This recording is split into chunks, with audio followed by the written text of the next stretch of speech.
우리 이 시간 함께 온세대 연합예배 3월 온세대 연합예배 함께 오신 여러분 환영을 축복합니다.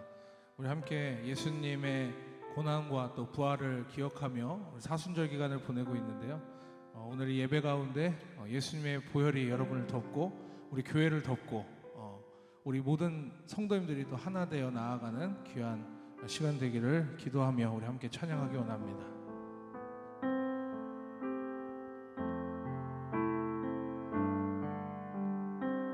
우리 이 시간 함께 하신 성령님 기억하며 찬양합니다. 주님의 성령 지금 이곳에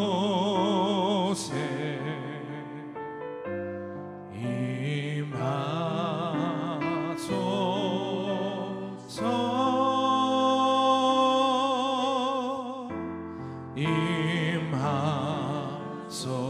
주님의 성령 주님의 성령 지금 이곳에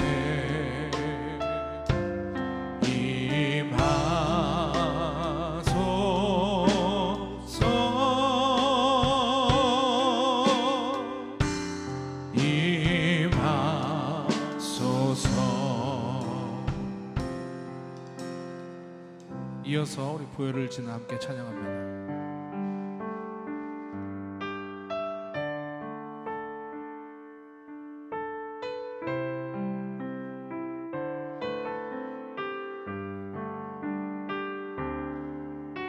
보혈을 지나 하나님 품으로 보혈을 지나 아버지 품으로 보혈을 지나 하나님 품으로 한 걸음씩 나가네. 다시 한번 고백합니다. 보혈을 지나 보혈을 지나 하나님 품으로 보혈을 지나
내 영을 새롭게 하시네. 아멘.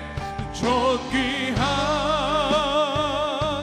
주 보혈이 내 영을 새롭게 하네. 존귀한 주 보혈이 존귀한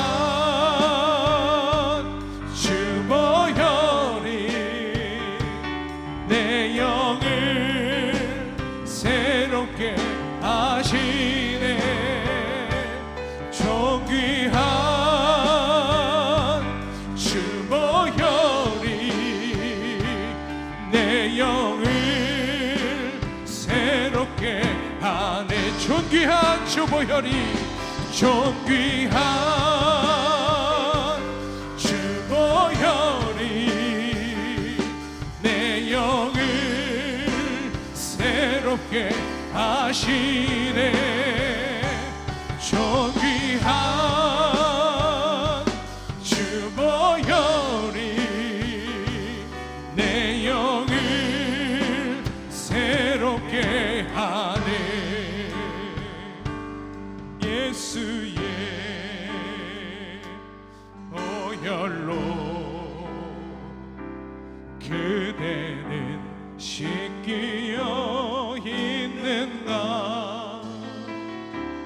마음속에 여러 가지 죄악이 깨끗이 씻기어 있는가. 예수의 보혈로, 예수의 보혈로 그대는 씻기어 있는가. 마음속에 여러 가지 죄악이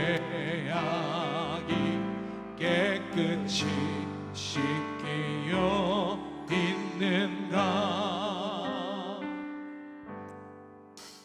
우리 시간 박수치며 예수 십자가의 흘린 피로써 우리 믿음으로 함께 찬양합니다.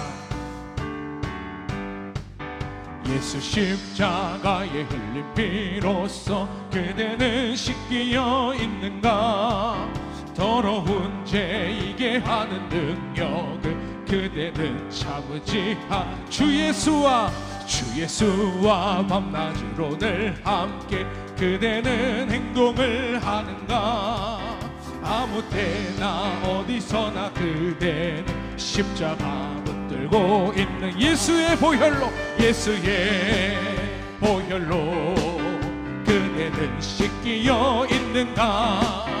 마음속에 여러 가지 죄악이 깨끗이 씻기어 있는가. 주님 예수 다시 올 때 그대 명령할 예복이 있는가.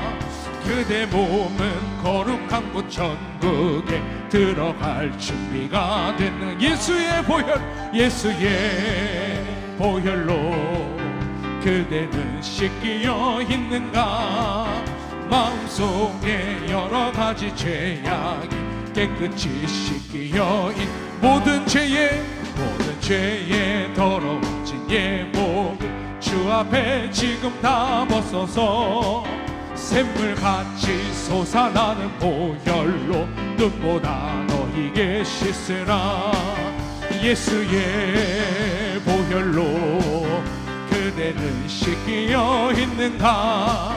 마음속에 여러 가지 죄악이 깨끗이 씻기어 주님 예수 다시 올 때 그대는 영접할 예복이 있는가. 그대 몸은 거룩한 곳 천국에 들어갈 준비가 된 모든 죄에 더러워진 예복을 주 앞에 지금 다 벗어서 샘물같이 솟아나는 보혈로 눈보다 너희게 씻으라. 예수의 보혈로 그대는 씻기어 있는가. 마음속에 여러 가지 죄악 깨끗이 씻기어 구주의 십자가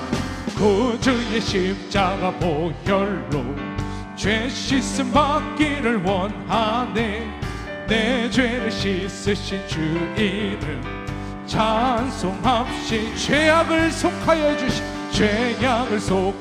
주신 주 내 속에 들어와 계시네. 십자가 앞에서 주 이름 찬송합시다. 아멘. 찬송합시다. 내 죄를 씻으신 주 이름 찬송합시. 주 앞에 흐르는 생명수 날 씻어 정하게 하시네. 내 기쁨 정성을 다하여 찬송합시다. 아멘. 찬송합시다. 찬송합시다. 내 죄를 씻으신 주 이름 찬송합시다. 주 앞에 흐르는 생명수 날 씻어 정하게 하시네.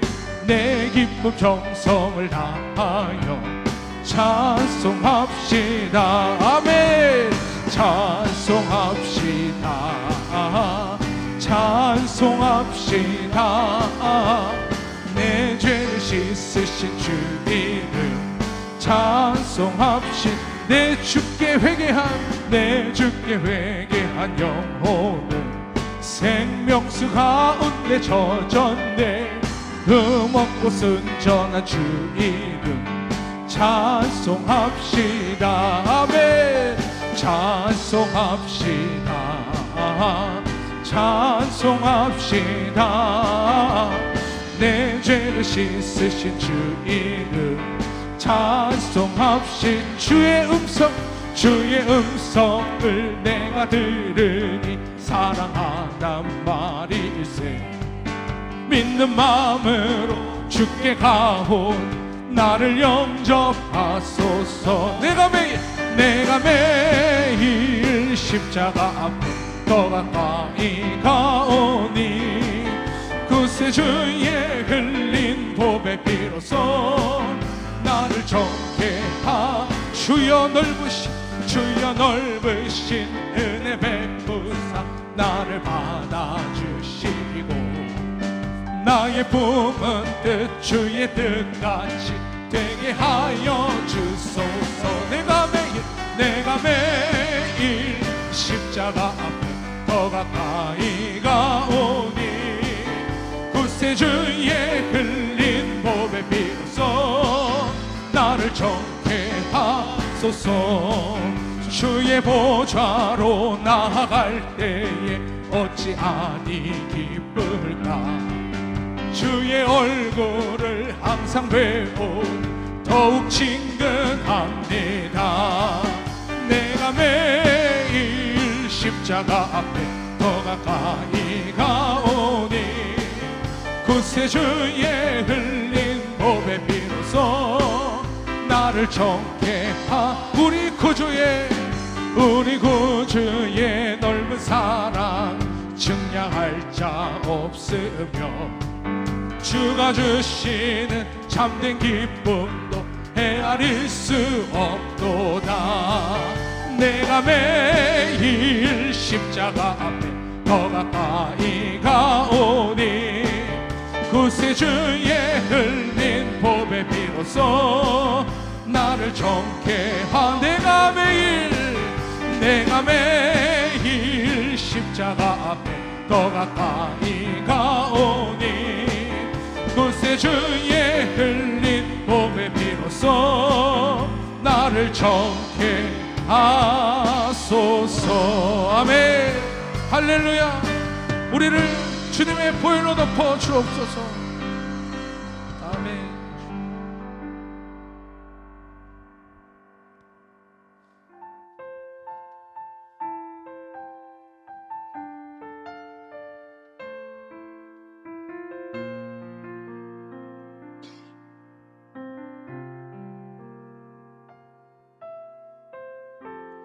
은혜 아니면 살아갈 수가 없네. 호흡마저도 다 주의 것이니 세상 평안과 위로 내게 없어도 예수 오직 예수뿐이네.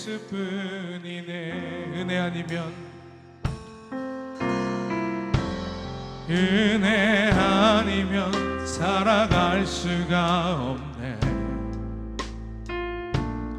호흡마저도 다 주의 것이니 세상 평안과 위로 내게 없어도 예수 오직 예수뿐이네.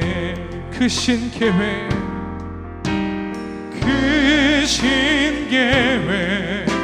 다 볼 수도 없고 작은 고난에 지쳐도 주께 묶인 나의 모든 삶 버티고 견디게 하시네. 은혜 아니면 살아갈 수가 없네. 나의 모든 것 다 주께 맡기니 참된 평안과 위로 내게 주신 주 예수, 오직 예수뿐이네. 우리 처음부터 다시 한번 찬양합니다. 은혜 아니면 살아갈 수가 없네. 복음마저도 다 주의 것이니 세상 평안과 위로 내게 없어도 예수, 오직 예수뿐이네. 주님의 크신 계획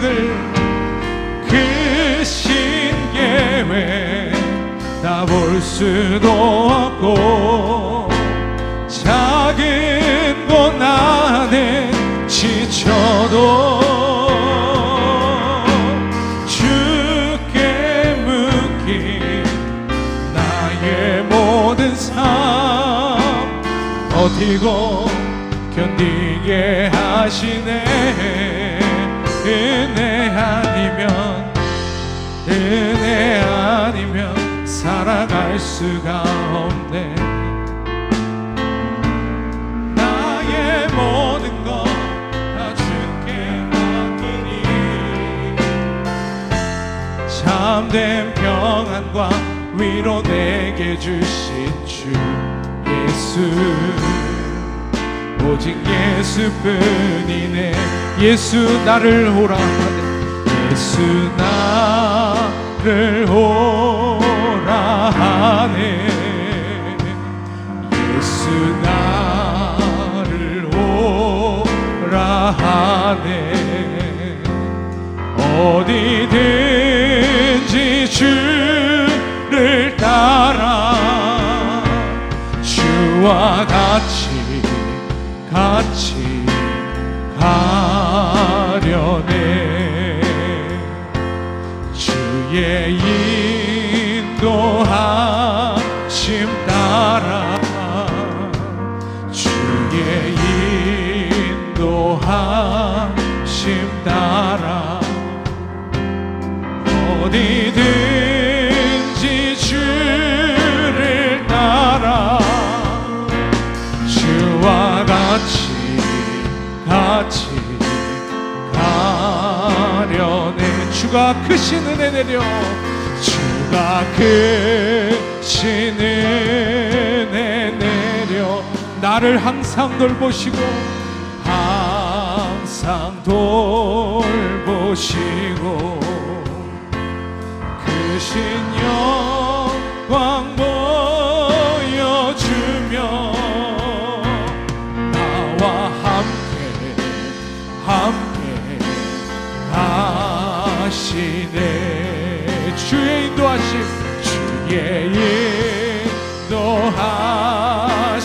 따라 주의 인도하심 따라 어디든지 주를 따라 주와 같이 주의 인도하심 따라 주의 인도하심 따라 주의 인도하심 따라 어디든지 주를 따라 주와 같이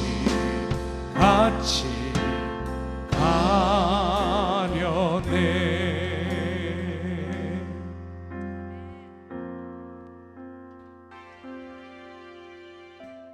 오늘 우리에게 주시는 하나님의 말씀은 사사기 9장 1절에서 6절까지의 말씀입니다.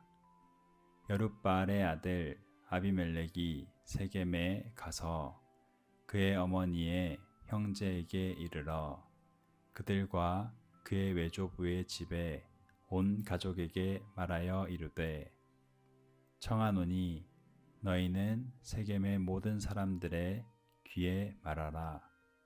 여룻바알의 아들 70명이 다 너희를 다스림과 한 사람이 너희를 다스림이 어느 것이 너희에게 나으냐.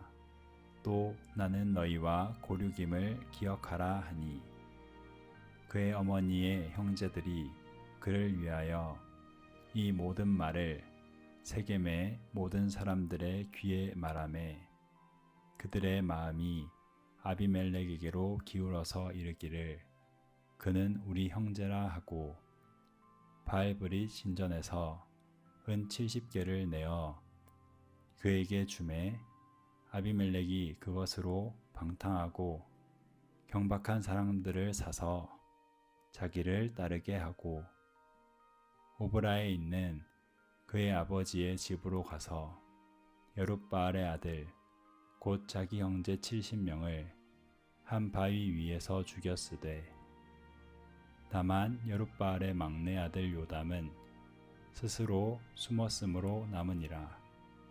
세겜의 모든 사람과 밀로 모든 족속이 모여서 세겜에 있는 상수리 나무 기둥 곁에서 아비멜렉을 왕으로 삼으니라. 아멘. 인류 역사를 보면 한 가지 공통적인 현상이 있습니다. 시대가 혼란스러울수록 강한 지도자를, 왕과 같은 존재를 찾는다는 거예요.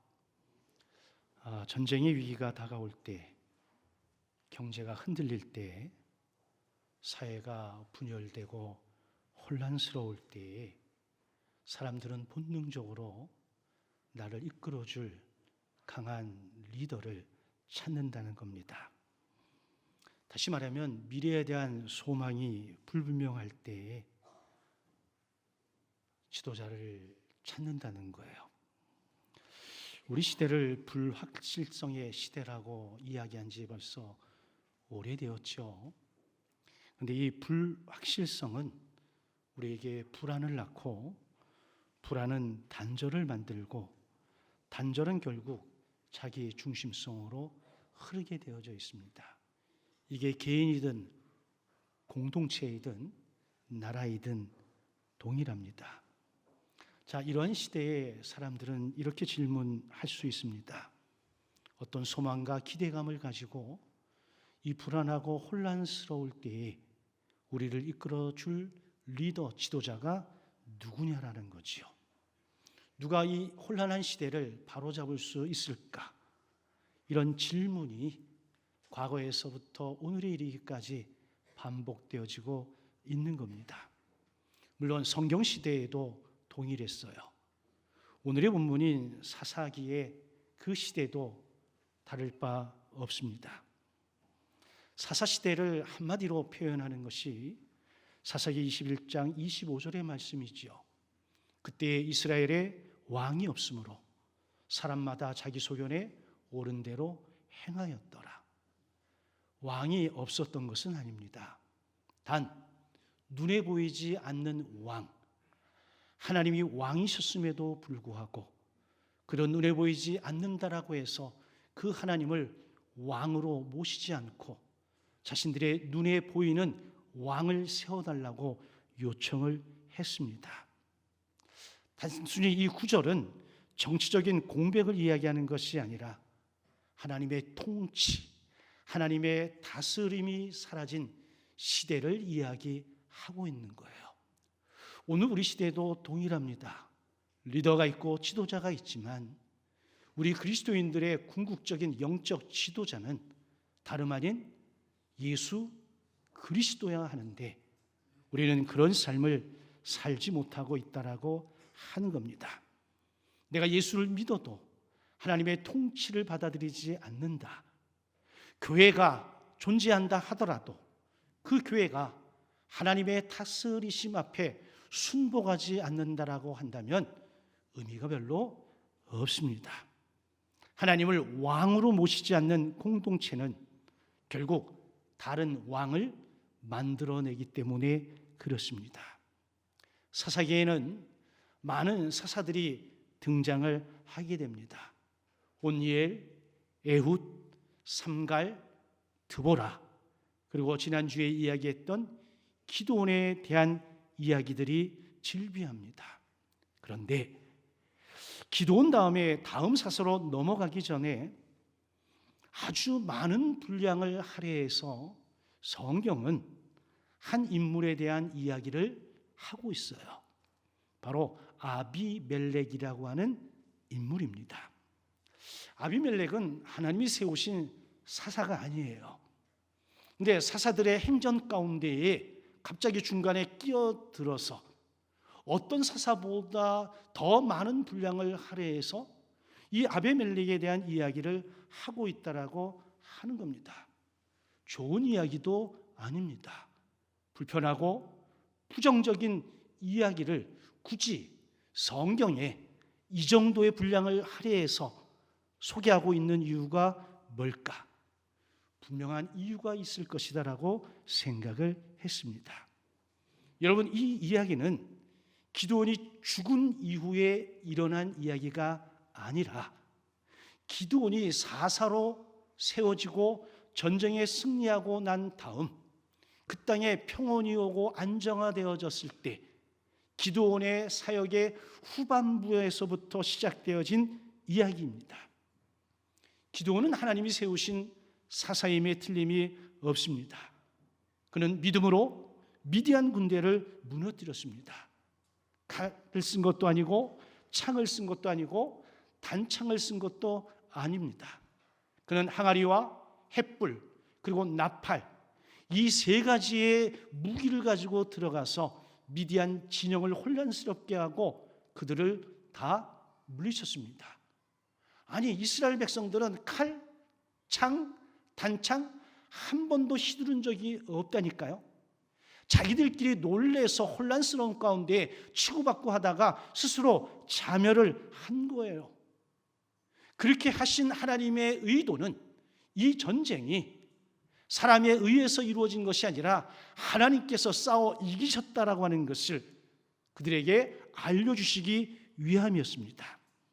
그러면 그 은혜에 감사해서 하나님 앞에 겸손의 삶을 살아야 되는데 그의 삶의 마지막에는 보이지 않는 균열들이 일어나기 시작하면서 결국은 아비멜렉이라고 하는 괴물이 하나 등장을 한 거예요. 성경은 사사기 8장 30절에서 이렇게 기드온에 대해서 기록을 합니다. 기드온이 아들이 많으니 그의 몸에서 난 자가 70명이라. 많은 아들을 낳으려면 많은 아내가 있어야 하잖아요. 많은 아내가 있고 많은 아내가 많은 아들들을 낳았어. 그래서 무려 70명을 낳았다는 거예요. 여러분, 하나님이 세우신 지도자, 리더가 이럴 수 있습니까? 우리는 우리의 역사를 보면은 아내가 많고 자식이 많은 건 보통 누구를 이야기할까요? 조선시대의 왕들이 있잖아요. 조선시대의 왕들도 여러분 이렇게 많은 아내와 이렇게 많은 아들을 둔 적이 없습니다. 무슨 얘기냐면 기드온은 분명히 사사인데도 불구하고 그는 전쟁 이후에 스스로 왕이 되려고 하지는 않았습니다만은 그는 왕의 구조를 가지고 살았다라고 하는 겁니다. 이 왕의 구조 속에서 태어난 인물이 바로 오늘 본문에 등장하고 있는 아비멜렉이라고 하는 인물이에요.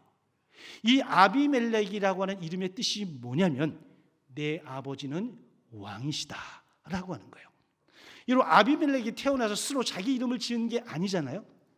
아버지가 지었든 주변 사람이 지었든지 간에 이름을 지어줬는데 그의 아버지는 왕이다, 라고 해서 아비멜렉이라고 하는 이름을 주어졌다면, 여러분 그 당시에 수많은 사람들은 전부 다 기드온을 뭐처럼 여겼다? 왕처럼 여겼다라고 하는 결론에 이르는 거죠. 물론 기드온은 자신이 왕이라고 말한 적이 없습니다. 누군가가 아첨하기 위해서 왕에 등극하라고 이야기했을 수도 있겠지만, 그럼에도 불구하고 그는 스스로 나는 왕이 아니라고 이야기했습니다. 그러나 그의 삶은, 그의 모든 행태들은 왕의 구조를 그대로 가지고 있었다라고 하는 겁니다. 더 쉽게 말하면 기드온은 왕과 같은 삶을 즐겼고 암묵적으로 그런 구조를 인정을 한 거예요. 어떻게 할 수 있냐? 성경에 그것을 이야기하고 있어요. 사사기 8장 24절 이하에 보게 되면 기드온은 전쟁에서 얻은 전리품을 자신이 챙겼습니다. 그리고 제사장의 의복인 에봇을 만들어서 자기 성읍 집에 두었습니다.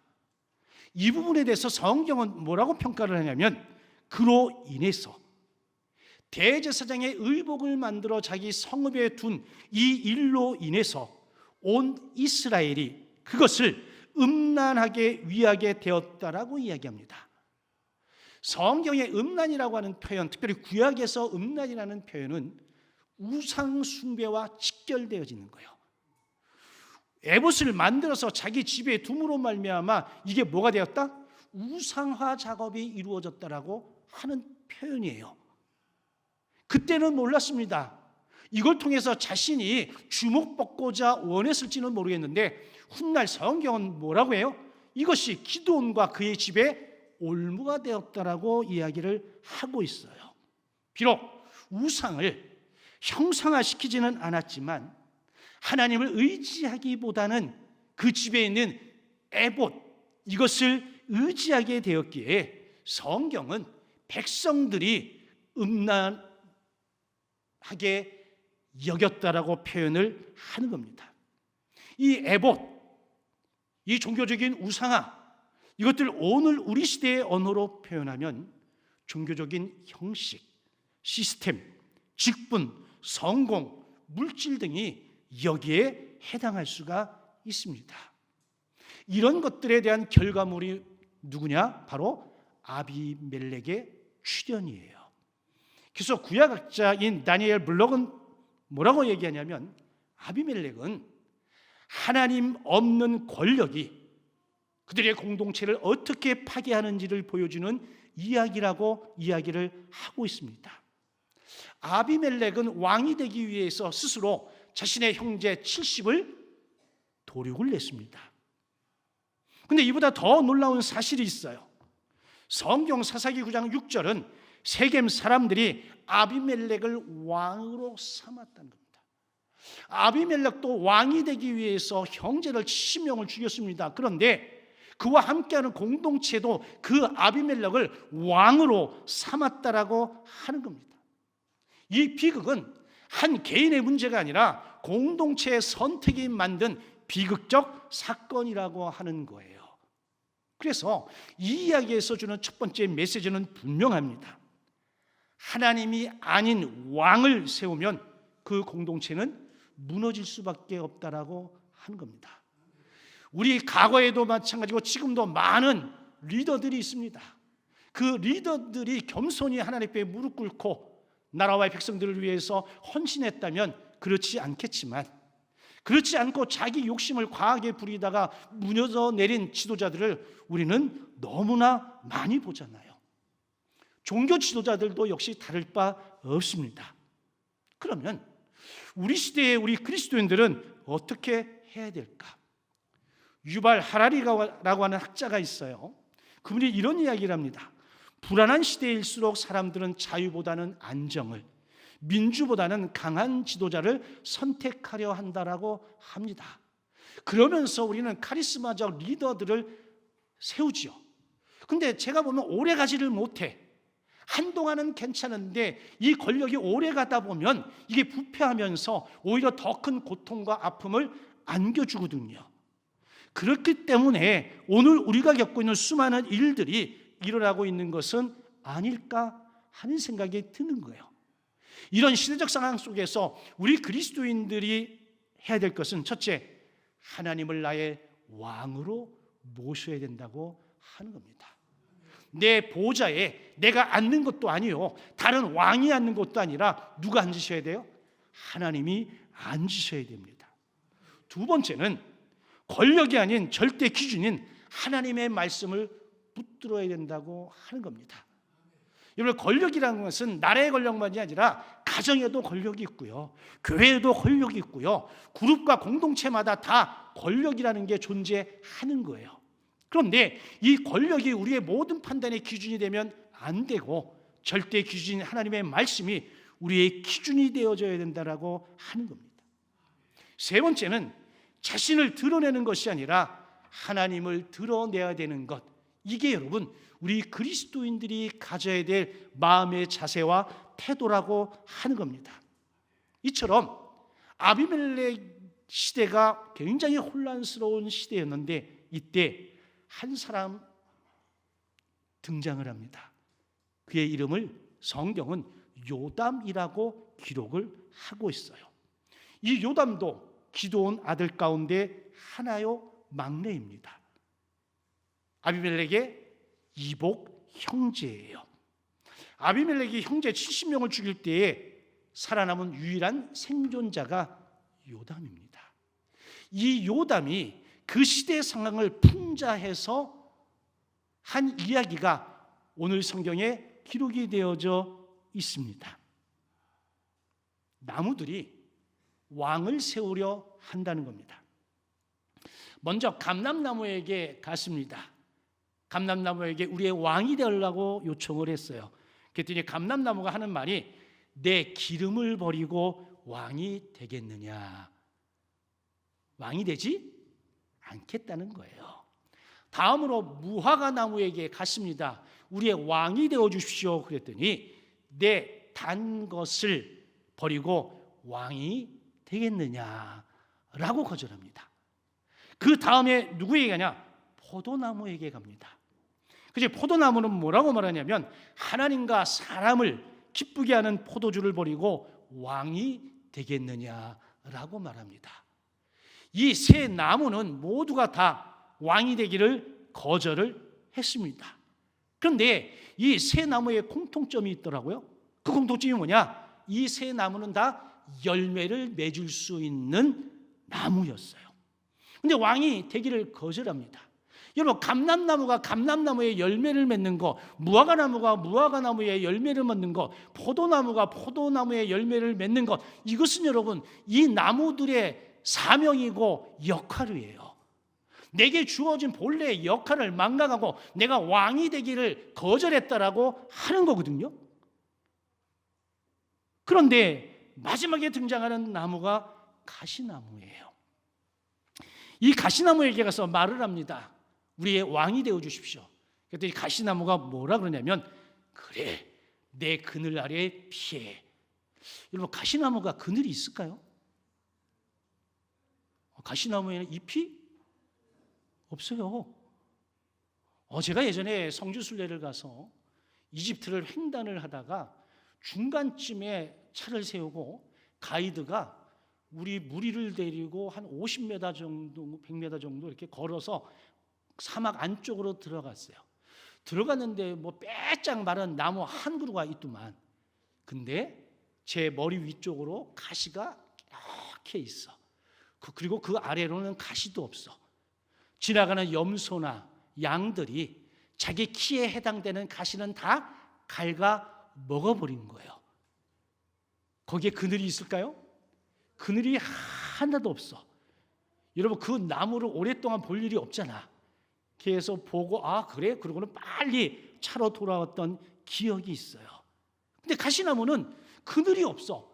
근데 뭐라고 그래요? 그래, 내 그늘 아래 피해 라고 이야기를 하는 겁니다. 그뿐입니까? 가시나무엔 열매도 없습니다. 생명도 없습니다. 그래서 구약학자 메리 웹은 이 부분에서 이렇게 표현해요. 가시나무는 공동체를 보호할 능력이 없는 지도자의 상징이라고 이야기를 하는 겁니다. 열매 맺을 능력도 없고 백성들을 피할 수 있는 그늘을 만들어줄 수 있는 능력도 없는데 스스로 뭐가 되기를 원했다는 거예요? 왕이 되기를 원했다라고 하는 겁니다. 저는 이 부분에서 고민이 됐어요. 아니, 기드온은 분명히 하나님이 세우신 사사였습니다. 하나님이 굳이 함께 하시겠다라고 언약, 약속을 맺으면서 사사로 불러서 전쟁에서 승리케 한 인물이 기드온이에요. 이미 그는 사사로 세우기 이전에 하나님께서 큰 용사로 불렀던 사람이라고 하는 거예요. 그런 그가 어떻게 마지막에 이런 삶의 결과물을 내어놓을 수 있을까? 무엇이 기드온을 변질시켰을까? 왜 하나님은 그를 내버려 두신 것일까? 에 대한 의문이 생겼습니다. 처음에 기드온은 그렇지 않았습니다.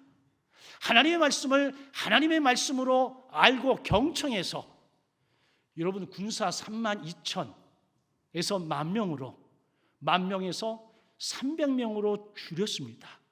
여러분 이게 가당한 일입니까? 그 당시에는 여러분 군사의 숫자가 힘이요. 그런데 군사의 숫자를 줄이면서 300명까지 줄였어요. 만약에 기드온이 하나님을 의지하지 않았다고 한다면 그 숫자에 민감해서 거절했을지도 몰라요.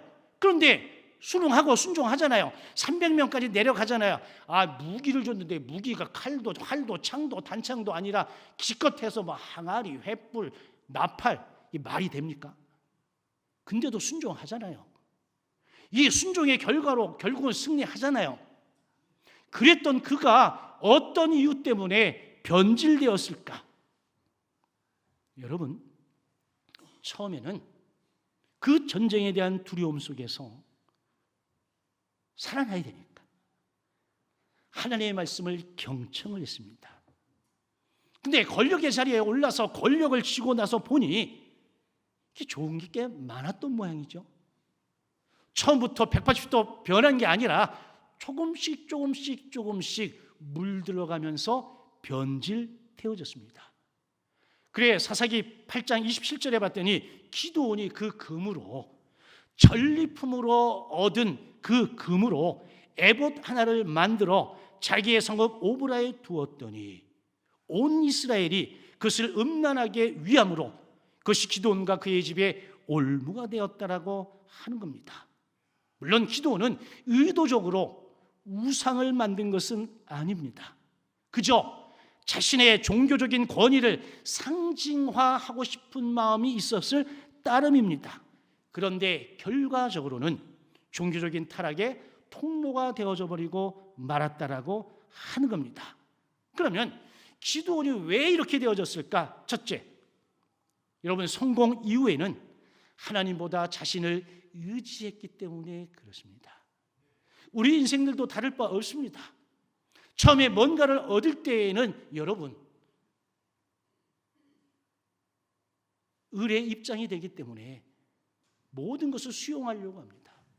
근데 어느 정도 자리에 딱 오르면 여러분 갑자기 위치가 바뀌면서 변질되기 시작을 하는 거예요.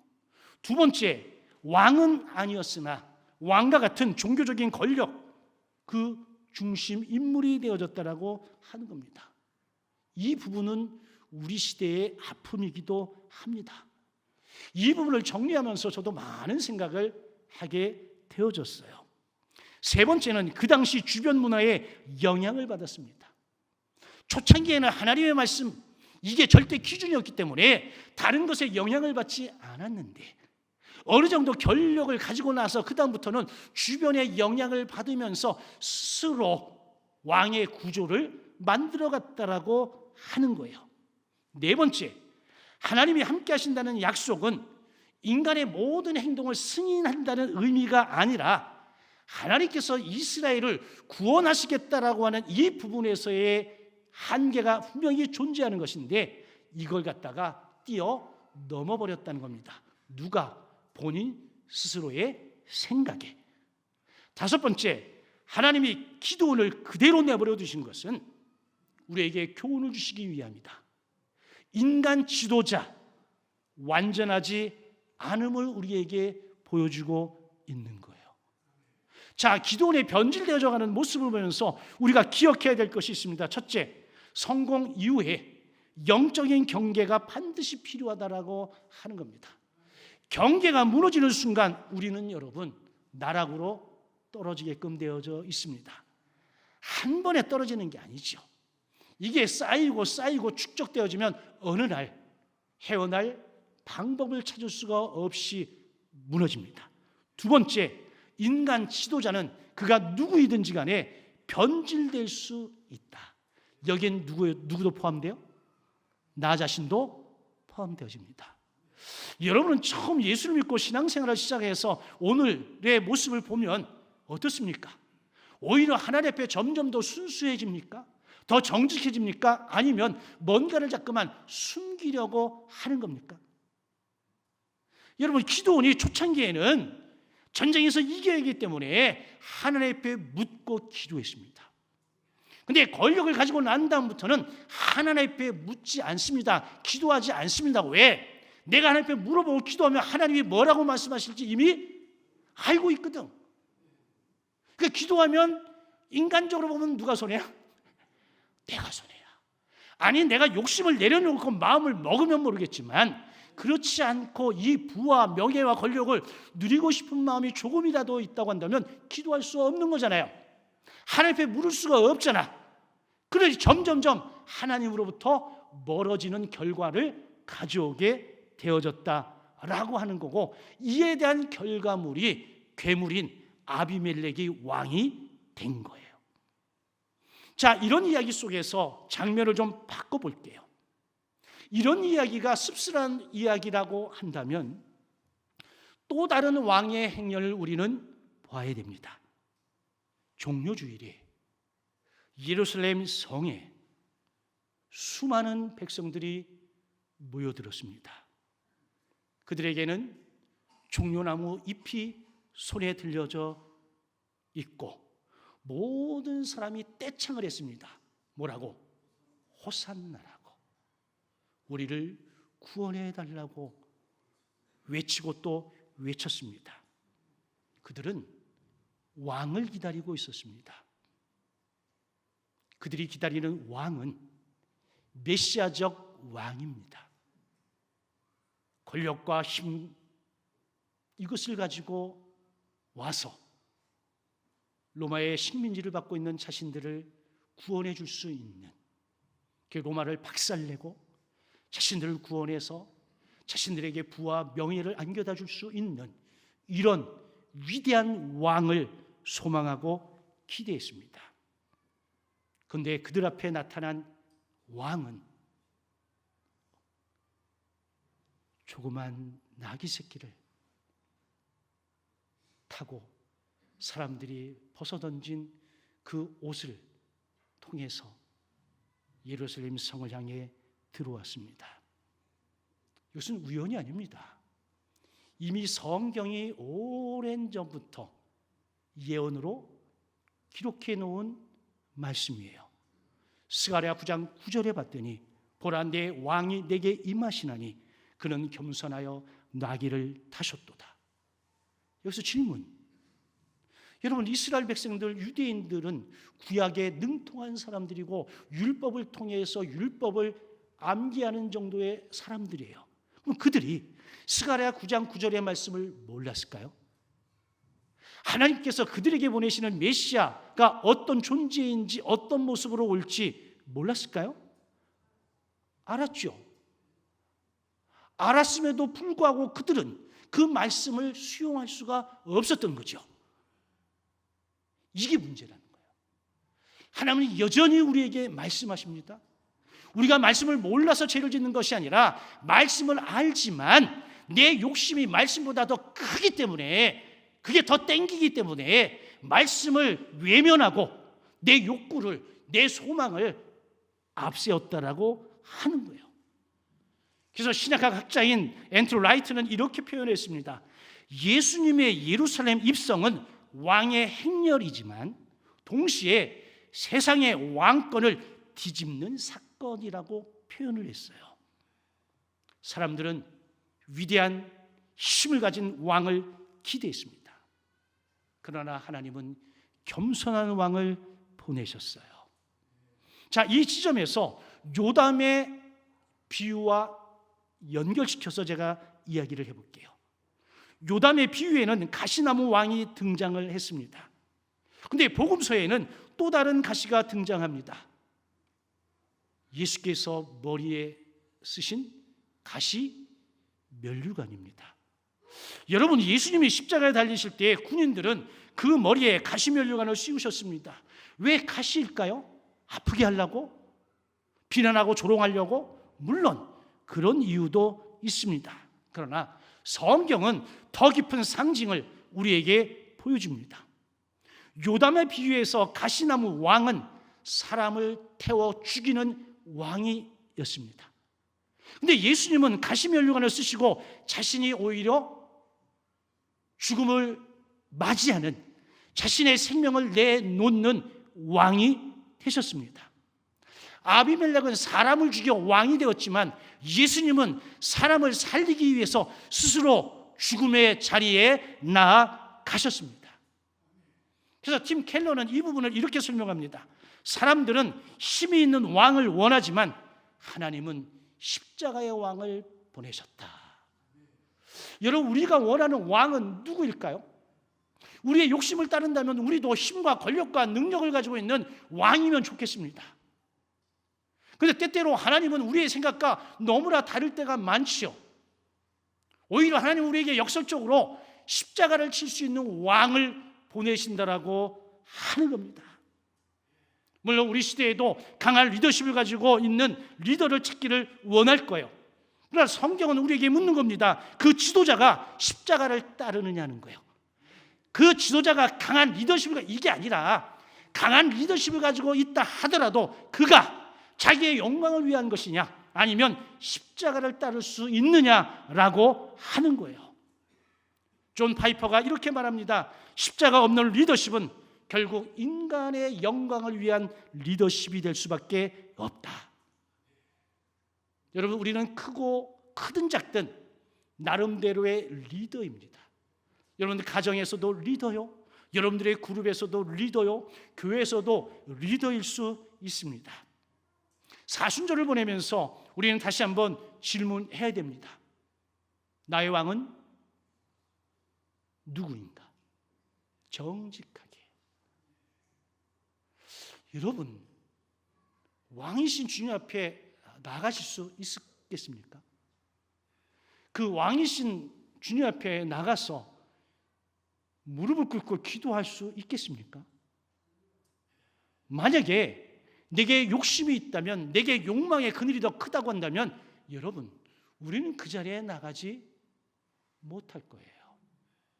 바라기는 우리가 원하는 왕은 아비멜렉이 아닌 예수님이기를 원합니다. 가시나무 왕이 아닌 오히려 가시 면류관을 쓰신 그 분이 우리의 왕이시기를 축원합니다. 우리의 왕은 예수님, 우리의 왕은 가시 면류관을 쓰신 십자가에 달리신 예수 그리스도이십니다. 그분이 우리의 참된 왕이심을 날마다 고백하며 사순절을 보내는 우리 모두가 되어지길 주의 이름으로 간절히 축원합니다. 우리 함께 찬양하고 기도할 텐데, 우리 교우들 가운데 아픈 분들이 참 많이 있어요. 그래서 오늘은 찬양하고 기도할 때 여러분들이 알고 있는 그 아픈 분들을 위해서 그분들이 치유될 수 있도록 하나님의 은혜를 구하는 그런 기도를 함께 해주시기를 부탁을 드리겠습니다. 그리고 기도 후에 제가 기도하도록 하겠습니다.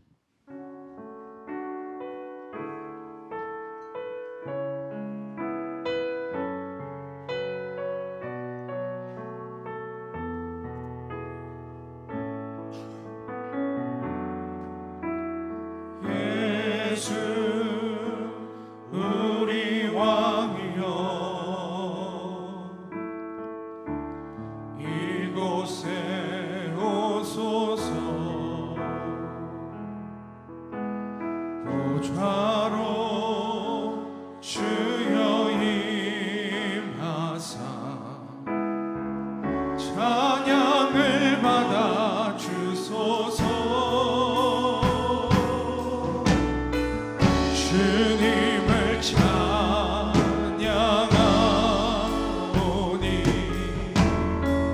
주님을 경배하오니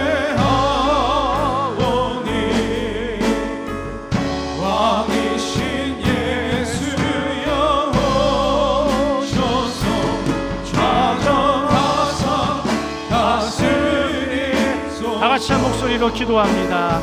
거룩하신 아버지 하나님, 감사합니다. 예수님이 나의 왕이심을 고백합니다. 왕이신 주님의 말씀을 따라 순종하는 삶을 살기를 시간 결단합니다. 내가 원하는 왕이 아니라 하나님이 보내신 왕, 겸손의 왕이신 주님을 따르는 우리 모두가 되게 하여 주시옵소서. 오늘 시간 질병을 인해서 아버지 고통당한 우리 성도들 위해서 이 시간 기도합니다. 우리 성도들에게 치유의 강선을 바라여 주시옵소서. 저들의 질병을 치유하여 주시고 저들의 아픔과 고통에서 구원하여 주시옵소서. 저들에게 하늘의 기쁨을 허락하여 주시고 하늘의 평화를 허락하여 주시옵소서.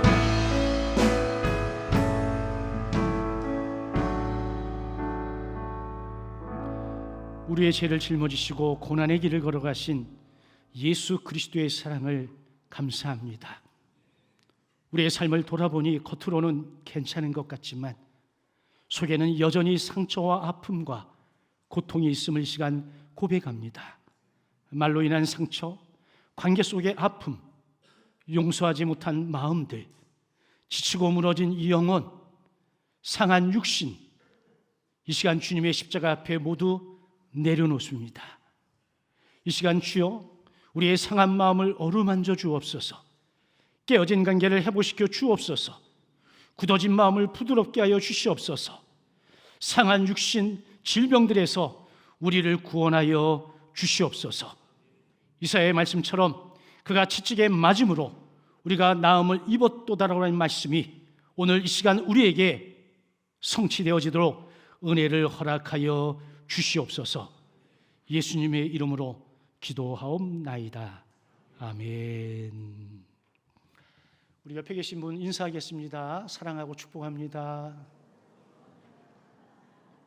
네. 교회 소식을 전해드리겠습니다. 우리 순서지에 보게 되면 하브루타 질문지가 있어요. 그 질문을 통해서 여러분들이 가정에서 또 개인이 셀에서 좀 다루어 주시면 좋겠고요. 시니어 스쿨에 대한 간지가 있습니다. 70세 이상 되신 분들이 대상이고 4월 23일 목요일 오전 10시 30분부터 8주 동안 진행이 되어지는데 이 건물 2층에서 진행이 되겠습니다. 회비는 3만 원인데 교재비 11,000원, 나머지 19,000원은 8주 동안의 간식비가 되겠습니다. 인원 제한은 아직 두지 않았는데 빨리 신청을 하셔서 어느 정도 인원이 되면 저희가 마무리를 하려고 합니다. 여러분들 많이 신청을 하셔서 함께해 주시면 고맙겠습니다. 2년 과정으로 진행이 되어지는데 제가 교단 교육부장을 하면서 만든 교재이기 때문에 3학기는 이 교재로 진행을 하고 마지막 학기는 죽음에 대한 강의를 좀 집어넣어서 4학기로 진행을 하게 됩니다. 위에서 기도해 주시면 고맙겠고요. 고난주간 특별 새벽기도회가 3월 30일 월요일부터 4월 4일 토요일까지 새벽에 진행이 되어집니다. 이번 고난주간의 총 주제는 구원을 위한 거룩한 행진이라고는 주제로 마가복음 14장 15장을 가지고 제가 준비를 하도록 하겠습니다. 세례 받으실 분들은 교회 목회실에서 개별적으로 전화가 갈 텐데 가부를 확인해 주시고 세례자 교육은 토요일 오후 1시 30분 4월 4일에 진행이 되겠습니다. 리더십 코칭 세미나가 3월 28일 토요일 오후 2시 유아교회실에서 있게 되고요. 차 전도팀이 매주 화요일 오전 10시에서 10시 30분까지 시청 앞에서 차 전도가 진행이 되어집니다. 함께 참여하고 싶으신 분들은 준비를 위해서 9시 반까지 교회로 와주시면 고맙겠습니다. 이번 주 111 기도의 기도 제목은 전쟁의 소문이 그치고 온 세계 가운데 화해와 평화의 길이 열리며 하나님의 은혜와 평안이 충만하게 해달라고 기도해 주시고, 오늘 특별히 우리 진주의 조규일 시장님이 같이 부부가 참석해 주셨는데 그냥 잠깐 일어나서 인사하시면 저희가 박수 한번 하도록 하겠습니다.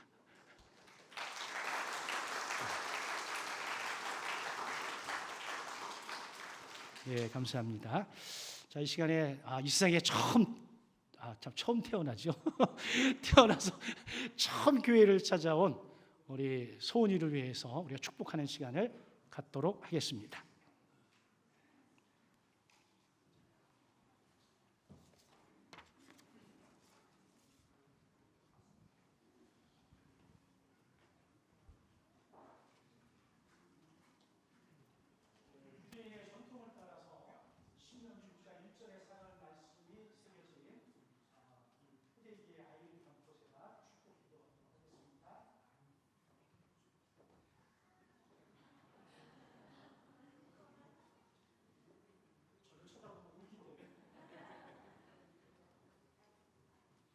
자, 기도하겠습니다. 사랑과 생명의 주인이신 아버지 하나님, 오늘 이 귀한 날 태어나 처음으로 주님 집에 나온 사랑하는 딸 소은이를 주님 앞에 올려드립니다. 주님, 이 작은 생명을 우연이 아닌 하나님의 뜻 가운데 사랑 가운데 보내신 선물임을 고백합니다. 이 딸에게 크신 은혜를 허락하여 주시옵소서. 은혜 위에 은혜를 더하여 주시고 그의 눈으로 주님의 빛을 보게 하시고 그의 귀로 하나님의 음성을 듣게 하여 주시옵소서. 이 아이를 통해 하나님의 영광 받아 주옵소서. 예수님의 이름으로 축복하며 기도하옵나이다. 아멘. 아이고 씩씩해라.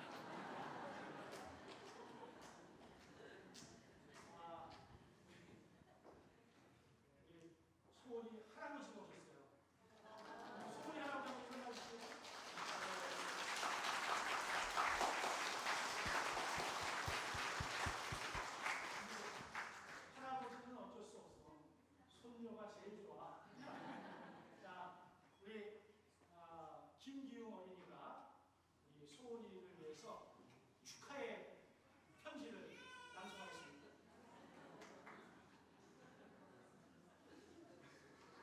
안녕 소은아, 우리 교회에 처음 와줘서 정말 반가워. 소은이는 하나님께서 보내주신 너무 소중한 선물이야. 하나님은 소은이를 아주 특별하게 만들어 주셨고 항상 함께 하시면서 사랑해 주실 거야. 우리는 소은이가 건강하게 자라고 행복하게 웃을 수 있도록 항상 기도할게. 항상 함께 하시면서 앞으로 소은이가 하나님을 더 많이 알아가고 좋은 친구들도 많이 만났으면 좋겠어. 우리 교회는 소은이를 정말 사랑하고 늘 환영할 준비가 되어 있어. 다시 한번 교회에 와줘서 고맙고 이제부터 함께 즐거운 시간 많이 보내자. 사랑하고 축복해 소은아.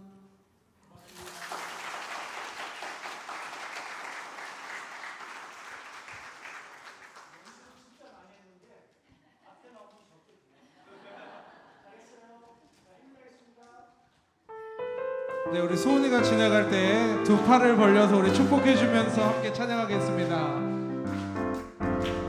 내 담장 너머로 뻗은 나무 가지에 푸른 열매처럼 하나님의 귀한 축복, 하나님의 귀한 축복이 삶에 가득히 넘쳐날 거야.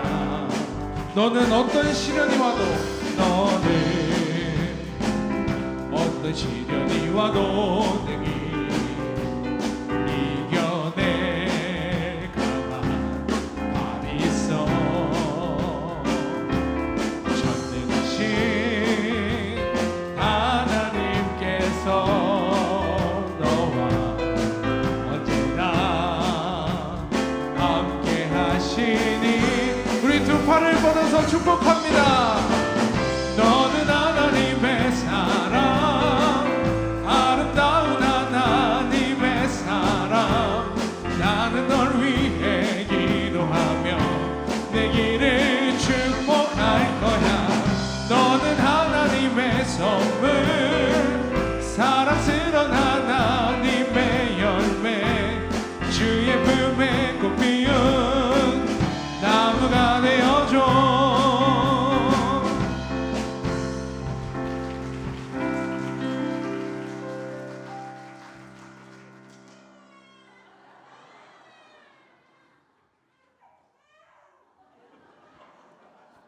예, 태어나서 교회에서 소은이 이름으로 통장을 만들어서 생애 첫 통장 20만 원을 축하금으로 드립니다.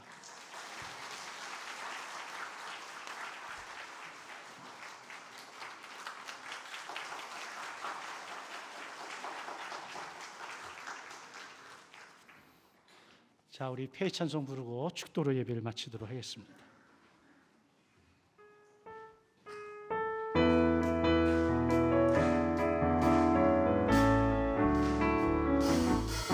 갈릴리 마을 그 숲속에서